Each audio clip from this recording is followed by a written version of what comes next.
Welcome to Navigating Your Retirement. I'm your co host, Tony Shore, and I'm here with our host, Travis Chance. Travis, tell us what's going on over there. You've been keeping busy, haven't you? Tony, I have, and I feel like I'm a bit away. I've been estranged from you. I haven't been able to have we haven't been able to chat. Um, No, it's been a couple of weeks since we've had a yeah, new show because you've been so busy. This is a busy time of year for you, and you've got a lot going on. well, we're in the middle of teaching, and of course, that takes me out of the office later in the afternoon on Yep. Tuesdays, and that's usually when we record. And Yep.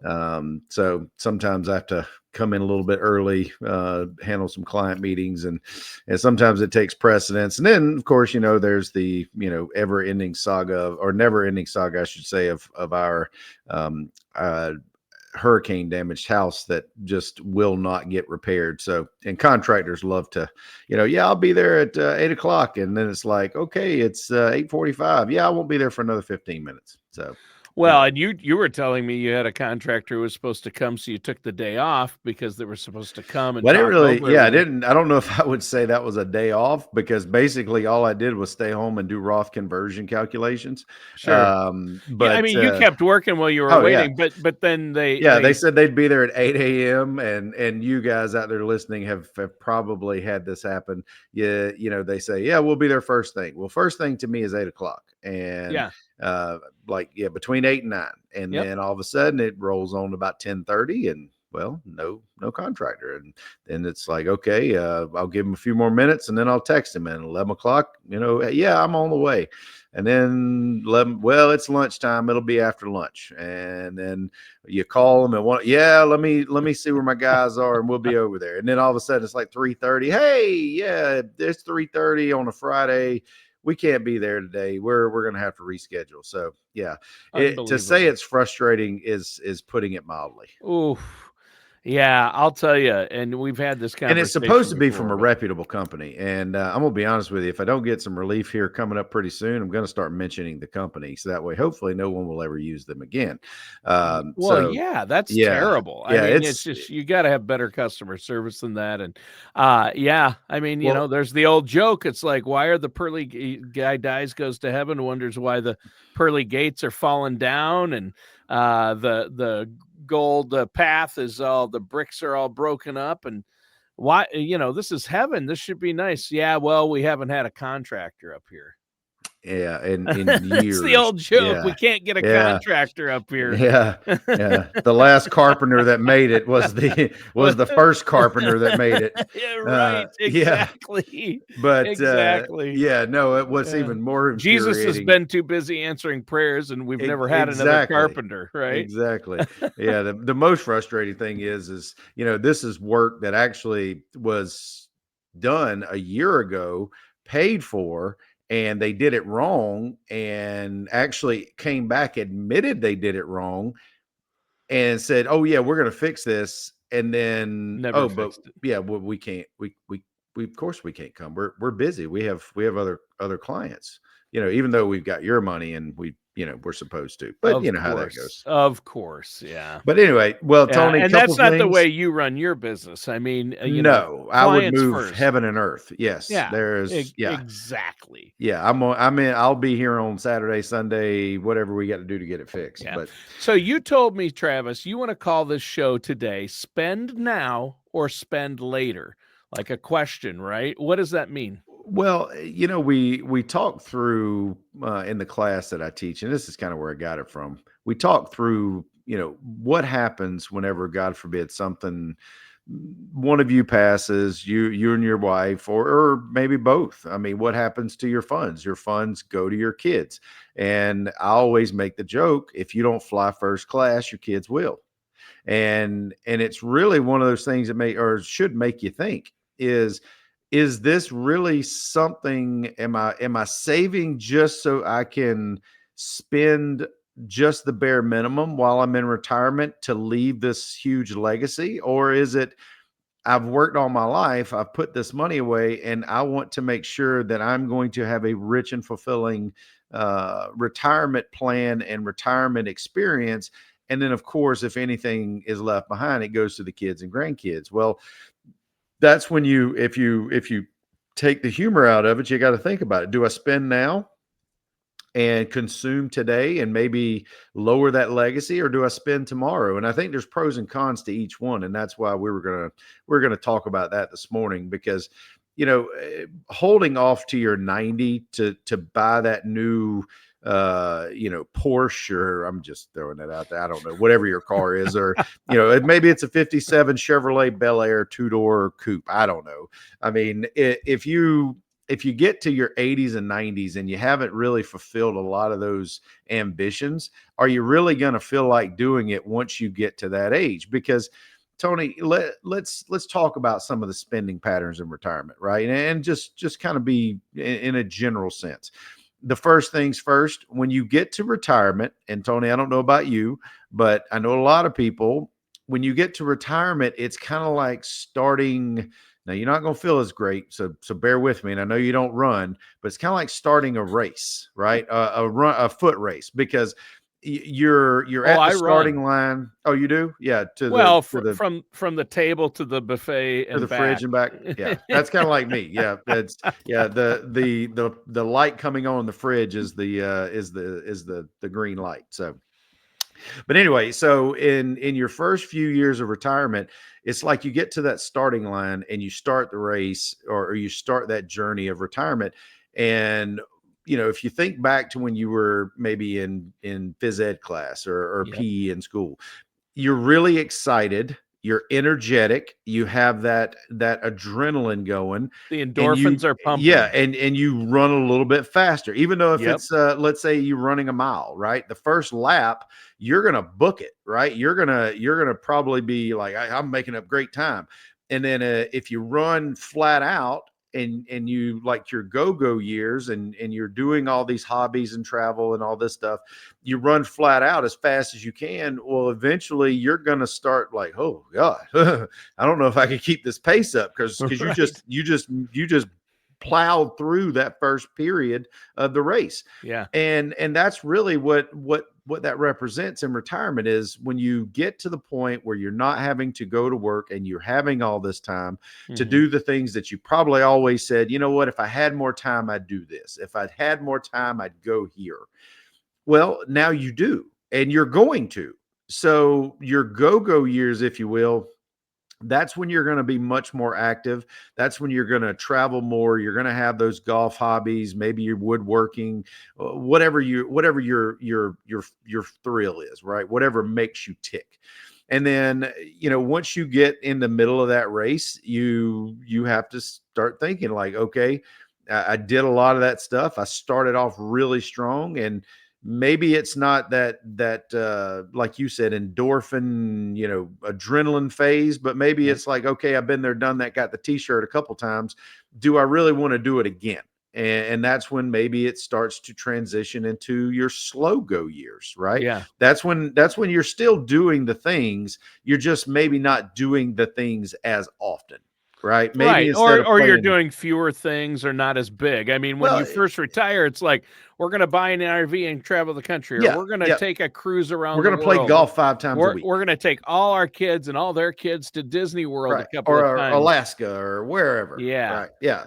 But once you get past that initial excitement phase and it starts to become more old hat versus new hat, then you Hmm. start to say, okay, maybe we're going to start maybe improving the house a little bit. Maybe we'll update the bathrooms. Maybe we'll add a sun porch. Maybe we'll add that pool, or that veranda, or that lanai, whatever it is, to start saying, you know what, I think we can enjoy, being in our space. And, maybe you go on a couple good vacations a year, but it's not like you're going every time you turn around like you Right. were maybe the 5 or 10 years previously. Right. And then, of course, it's like for me, when I was in phys ed class, I'm obviously a big guy. I could always start strong, but once I got to the end, that final lap, I'm sitting there going, oh my God, Right. I probably shouldn't have started off so strong. And Right. and then, but you plow through it and you get through it. But you notice that your steps, when you're running, they get a little bit slower and a Yeah. little bit slower. You got to And pace yourself. And exactly. it's the same way with your retirement spending, right? Exactly. So that's kind of the thought process of, do we spend more aggressively in the beginning? Because when do you think you're going to enjoy more? And I'm Tony, this is a direct question to you. When do you think you're going to enjoy more things, with more activities with your kids, your wife, your grandkids? Is it going to be in, say, if you retire at 65? Is it going to be between 65 and 75? Or 85 and 90? Which one do you think is going to be more enjoyable? It's going to be right away, 65 to Absolutely. 75. It's going to be the Absolutely. first 5 or 10 years. I mean, that Absolutely. first 5 years, you got to do things where you still got your health, etc. I mean, I've seen people, and I've had family members that, you know, were into their 80s and still clutching all their money and saying, yeah, I think I want to take all the grandkids to Disney World, or maybe, the kids can have this money when I'm gone, but you can't take it with you. And you Nope. should. I'm of the mindset. Now, everybody's situation is different, but I would rather enjoy the money while I'm healthy and do things with my kids and grandkids when I'm healthy and younger, rather than you wait too long and then it's too late. You're in long-term care, or you have to have a stroller or a wheelchair, and you can't go do all those things, right? Well, what you just described is actually a very common thought process for most people, whether they're like us in our 40s and 50s, or Mhm. whether they're in their 60s, 70s, or 80s, right? We all think through these same things, like you just said. The problem is, if we do not take the steps to ensure what we're doing is the right Mhm. thing, how do we know if our portfolio, if our retirement plan can actually support that? And that's the Right. reason why I think a lot of people don't have that initial 5 or 10 year, honeymoon phase of Because retirement, they're if you too will. worried. We're all too worried about Correct. running out of money in retirement. Correct. And it's like our old buddy Tom Lowry told me. He said, "You don't want your bank account to hit 0 before your blood pressure does." Tom Lowry. We could have Yes. a whole nother conversation about But good he old had Tom that line. Lowry. I love that line. You don't want your bank account to hit Oh my 0 goodness. before your Yeah. blood pressure does. That's a good I one, could huh? hear him saying that. I could Yep. hear him saying that. Yep. But, so think about this. The case for spending earlier, we just made it, right? But Right. here's some of the cons to doing that. And this is why I think a lot of people don't do it, Tony, is they don't want to outlive their assets, just like what you just described. And the problem is, if you have no plan, and if you are just using the hope strategy, Mhm. and the markets are not what you think they're going to be, and they're not favorable, then what you run into is, if you're deeply spending into that downturn, then chances are your worst nightmares could come true. Or, as Tom Lowry says, you could run out of your blood pressure could, or your money could zero before your blood pressure does. Yeah. And that's really one of the issues. And then plus, you have to think through, you have things like inflation to deal with. Long term, you're going to need more money later on, but will you need as much? We don't know. Healthcare is going to be more expensive. So spending in the beginning, it could restrict your cash flow later on. And if you know that that's something you want to do, where you want to spend up front, then you may need to plan for that. You may Yeah, well, you need have to to plan plan for for it. tail risk, which is what's in actually called longevity risk. Yeah. It's if we live too long, are we going to have income streams? Are we going to have things that we can do to offset that income requirement later on? And that's where you come in, and Absolutely. that's the solution. So people are like, "Okay, what's the solution? I don't wanna not spend money because I'm worried of running out of money and not do the things when I can with my kids and grandkids or whatever, and then or my spouse, and then, but I also don't wanna run out of money." So what's the solution? It sounds like you're saying plan and work with a trusted financial services professional who can do the math, who can look at where you're at and come up with a solid plan. If you say, "I wanna take my kids and grandkids to Disney World," okay, let's figure out what that's gonna cost and plan for it. Or we want to buy an RV when we retire. You need a financial advisor to say, okay, here's what you've got. Here's how it can grow. Here's what that would take away from your retirement funds. Can you do that and still make it? Right. Tony, let's get a bit deeper, because I've really started to do this whenever I'm planning, and I'm putting thought process, or thought into the process of, I start looking at, okay, let's say, because we hear it all the time, I get questions about it all the time. There's articles coming out, it seems like almost every day, about, what happens if the government's currently shut out? What happens if the government can't get off their keister and do the right thing, and all of a sudden Social Security does get cut by 75%, or down to 75, so cut by 25. Basically, I'm trying to put that into my thought process of saying, okay, what happens if we do get a 25% reduction? Is your base case, is your baseline going to be north of what you would need to live comfortably if that were to happen? And that's really where your peace of mind starts to dig in, is when you have those questions answered. The lingering questions are the ones that give us the most agita. They're the ones that cause us to lose the most sleep at night, because you don't have a clear solution. But you can have a clear solution. The problem is, it does take some work, it does take some effort, and a lot of times it seems more complicated and more out of reach than it really is, and people give up and they don't do it, and they should, but they don't. There was, what's the old expression? People plan more for their vacation than they do for their retirement. Well, actually, you should be thinking about your retirement as a 30-year vacation, right? Maybe that would help us to reframe that, right? Think about it in that manner. But the case for spending earlier, as we just made, is you often get the most happiness per dollar, so to speak, when you're in retirement in the beginning phase. But the reality is, later on in life, you're probably going to need to cover some costs that maybe you don't have now, because the human body is only made to go so far, right? We only have so many miles on our warranty, so to speak. And then you're going to have to, have maybe joints replaced, or organs, valve replacement, defibrillator, car. I mean, you start to get older, things start to break. And that's a rule of life. I mean, heck, I'm not quite 50 yet, and I'm already bone on bone in one of my knees. I mean, it just is what it is, right? You deal with it, you move on. But when you think about spending now versus spending later, one of the reasons, and I want to talk through this, that you do get a lot of times people shortchanging themselves on the front end, is because they're thinking about having a greater peace of mind for financial security in later years, or they're thinking about rising healthcare costs, or maybe charitable giving, or helping a family member, right? Legacy planning.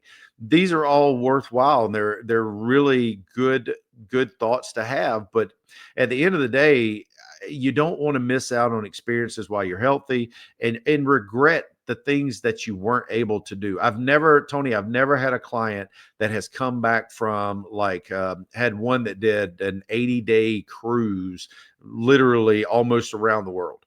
And I've never had a conversation with that person where they didn't tell me what a great experience it was, and seeing the culture and the food and the things. And Yep. I don't know why more people don't think through that. You're only here for a short time, right? God Right. gave us this masterpiece to enjoy, and to Yeah. view in his splendor and his glory. And that's what you need to be out there doing. But in a lot of cases, it's the lack of planning that keeps us from doing that. Yeah. And the other thing I would say is this: if you're going to spend now versus spend later, the one thing you probably want to think about is your income stream. Make sure that what you're choosing is the right path, and make sure, what we've talked about in the past, you don't just use, my opinion, if you're going to spend early, you can't just use a spaghetti approach, right? You throw everything on the wall, see what sticks, meaning you just plan or invest your assets, and then just think, I'm just going to take them as I need them. If the markets are bad and you do that, and you won't know, in the event that let's say you have a really good year one year, and in January, Tony, you say, I really think we're going to go ahead and we're going to make this big purchase and we're going to spend this 50 or $100,000 or take this vacation or buy this vehicle. And then what happens if all of a sudden later on that year, the market ends down 25, 30%? Yikes. Well, your portfolio just may have gone down more than it could possibly recover. And you didn't know about it until after the fact. Right. That's the kind of mistakes that we don't want to make. We want to put some guardrails up. We want to think through how to construct a plan that is going to plan for all these things. That's one of the reasons why everyone who comes in our office, I always tell them, look, I could give you the best case scenario, but what does that really serve? Nothing. What I'd rather do is let's start with a lost decade and work from there. Right. Yeah. Let's start with that .com crash of 50%. And let's say it starts tomorrow. What happens if we start with that and then we follow it up with 2008? My goodness, if you have 50% corrections in the first 8 years of your retirement and you're still successful, you did something right. And then that gives you the freedom and flexibility to do those other things, because things that we're going to have to deal with going forward. Obviously, inflation, I don't think is going away. Tony, you and I have talked over and over about that. But also taxes. Folks, keep this in mind and make no mistake about it. We are living on borrowed time. We cannot continue to run deficits at the rate we are running them. We cannot continue to run the debt at the rate we're running it without raising revenue at some point. The problem is, do you want to get deep into your retirement and you've accumulated all these assets? Well, then all of a sudden the tax rate doubles. That's not going to be a fun ride, because you're going to watch your peace of mind go out the door year after year after year to things that maybe you don't want to spend your money on. Right. And I mean, right. Even Warren Buffett doesn't send more in taxes each year, Tony, than he's asked to. Right. I mean, he can, right. We all can, we can send the treasury more money, but most of the time we don't. So these are the types of things that you need to think through. You need to make sure you're not just trying to buy off the rack, so to speak. Make sure your retirement plan fits you. It's tailored to your specifications. It's going to have those fail safes in it, and it's going to plan for the things like inflation, taxes, healthcare, the things that really we all know are coming, but sometimes it's really hard to discern exactly what their impact would be. So, but that's why they need to give us a call, Tony. 877-269-0839. All right. Well, a great show today. Great topic. How to plan your spending throughout retirement, because you have those go-go years, the slow-go years, and the no-go years. And if you enter into it without a plan, you can make costly mistakes. And I think that's the lesson here, and to have the right balance of spending versus saving. And, not a lot of people have it. Usually you see one way or the other. People spend way too much right away, or they hold on to everything. They won't spend anything. And then it gets the last thing I want to add, Tony, is this. And you and I don't know if you remember this, but it was from an article, and I'll have to go back and find the article, but it was from an article that I read. And one of the taglines was, never underestimate your ability to overestimate your ability. And I hate to say this, but it is the God's honest truth. A lot of times we overestimate our ability to critically think in these areas. And having someone who can be the non-emotional, okay, this is what you have, this is how we solve the problem.